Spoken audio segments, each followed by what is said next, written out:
विद्यार्थी मित्रों, अब आगे का हम काव्य देखेंगे। तो चांदनी पुष्प छाया में पल, नर गले बने सुमधुर, कोमल पर अमृत क्लेश का पिए बिना, आतप अधंड में जिए बिना वह पुरुष नहीं कहला सकता, विघ्नों को नहीं हिला सकता।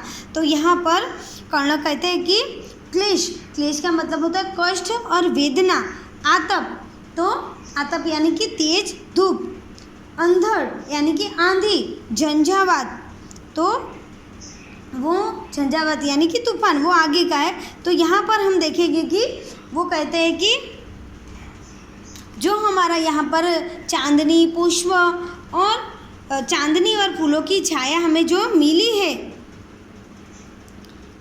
चांदनी और फूलों की छाया अत्यंत सुख सुविधा में पलकर मनुष्य सुंदर और कोमल भले बन जाए, परंतु कष्टों का अमृत पिए बिना धूप और आंधी सहे बिना न वह पुरुष कहला सकता है और न विघ्नों को पार कर सकता है। तो हमें जब भी कुछ भी कार्य करना पड़ता है तो हमें ये चांदनी और फूलों की छाया में पलकर मनुष्य सुंदर और कोमल भले बन जाए, परंतु कष्टों को सहन करना ही पड़ता है। अमृत को पीने के लिए पिए बिना धूप और आंधी सहे बिना वह पुरुष कहला सकता नहीं है और वह न विघ्नों को पार कर सकता है। फिर आगे देखते हैं, उड़ते जो झंझावातों में, पीते जो वारी प्रतापों में, सारा आकाश अयन जिनका, विषधर भुजंग भोजन जिनका, वे ही फणिबंद छुड़ाते हैं, धरती का हृदय झुंडाते हैं। तो यहाँ पर झंझावातों का मतलब होता है कि झंझावात यानी कि तूफान, वारी यानी कि पानी, प्रताप, प्रतापो, तो यहाँ पर प्रताप यानी कि झरना, अयन तो घर गमन, भुजंग तो विषैला सांप, फणिबंद तो नागपाश। तो यहाँ पर कहते हैं कि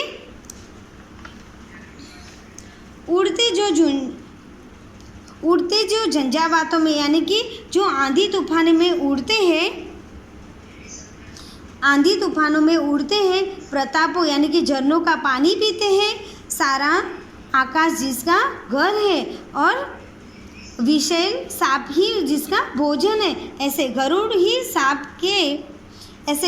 सांप के बंधन से छुटकारा दिलाते हैं और धरती के हृदय को शीतलता देते हैं। फिर आगे है, मैं गरुड़ कृष्ण, मैं पक्षीराज, सिर पर न चाहिए जिसे मुझे ताज, दुर्योधन पर है विपद घोर, सकता न किसी विष उसे छोड़, रण खेत पाटना है मुझको, अही पास काटना है मुझको। तो यहाँ पर कर्ण कहता है कि पक्षीराज यानी कि पक्षीराज का मतलब होता है गरुड़ राज, जो गरुड़ होता है वो उसको पक्षीराज कहते हैं। विपद यानी कि आपत्ति, घोर यानी कि भयंकर, रणखेत तो युद्ध का मैदान, अहिपास तो नागपाश। तो यहाँ पर जो कृष्ण कहते हैं कि वो कर्ण कहता है कि हे कृष्ण, मैं ऐसा ही गरुड़ पक्षी हूँ, मुझे अपने सिर पर मुकुट नहीं चाहिए, मुझे अपने सिर पर मुकुट नहीं चाहिए। इस समय दुर्योधन भयंकर विपत्ति में फंसा हुआ है, मैं किसी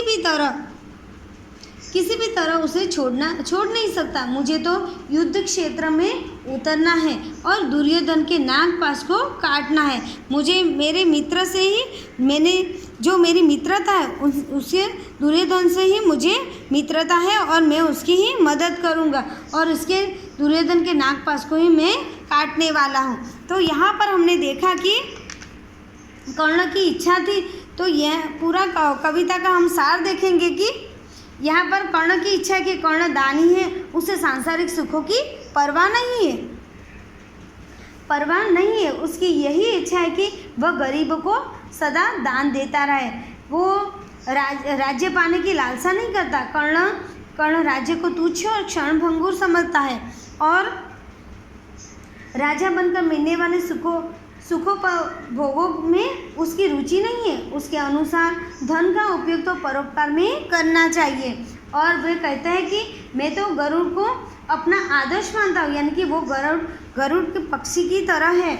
और वे कहता है कि कर्ण का आदर्श गरुड़ पक्षी है, जो राजमहल में रहना पसंद नहीं करता, गरुड़ पहाड़ों पर ही रहता है। महलों के शिखर तो कबूतरों के घर होते। कर्ण मानता है कि कष्टों और संघर्षों में रहकर ही मनुष्य महान बनता है, वही लोगों को सुखी बना सकता है। तो विद्यार्थी मित्रों, यहाँ पर हमने कर्ण का जीवन दर्शन के बारे में पूरा काव्य और उसकी समझूती को हमने देखा है। तो आपको ध्यान से सुनना है और अपने नोटबुक में इसका स्वाध्याय, आपको ये शब्दार्थ और इसके स्वाध्याय आपको नोटबुक में लिखना है। Thank you.